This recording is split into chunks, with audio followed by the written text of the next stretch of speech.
My family demanded I put down my dog after my nephew dragged him by the collar and seriously injured him. Now they're crying when the cops are on my side.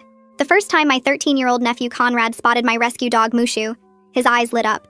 I warned him that he had to be gentle because Mushu was still traumatized from his previous owner, but he didn't care.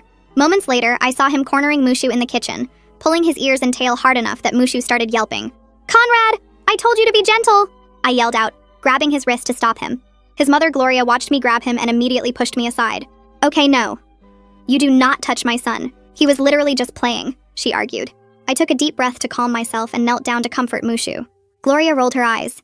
"You treat that dog better than people. Just keep your kid away from my dog," I said, not willing to argue. Things just started settling down when Conrad snuck a fork from the kitchen and started poking at Mushu again when he thought no one was looking.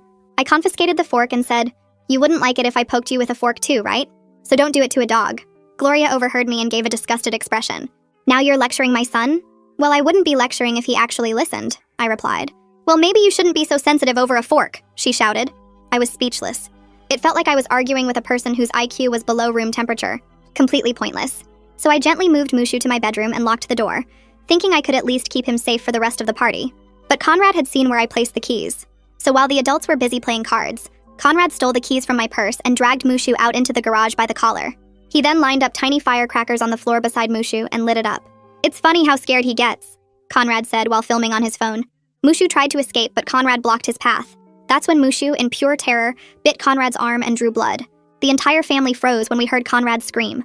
We all rushed toward the sound, and what I saw made my blood run cold.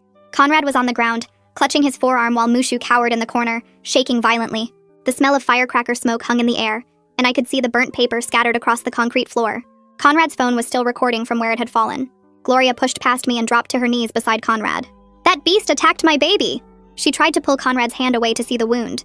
There were deep puncture marks embedded on his arm. My dad grabbed a broom, trying to keep Mushu cornered while Gloria pressed on the wound. My mother stood in the doorway, hand over her mouth. "I told you that dog was dangerous," she said through her tears. My dad helped her take Conrad to her car and rushed to get him to the ER. From the hospital, she called animal control, sending pictures of Conrad's wound as proof. Within an hour, they were at my door with a seizure order. The officer looked stern until I showed him the security footage from my home cameras, as well as the recording from Conrad's own phone. His entire demeanor changed as he watched Conrad terrorize Mushu with forks and firecrackers.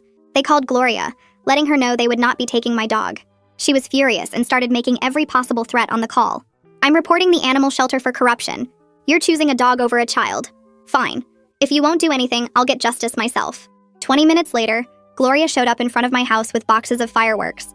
I watched from my window as she started setting up 12 rockets on the street, aimed directly at my house.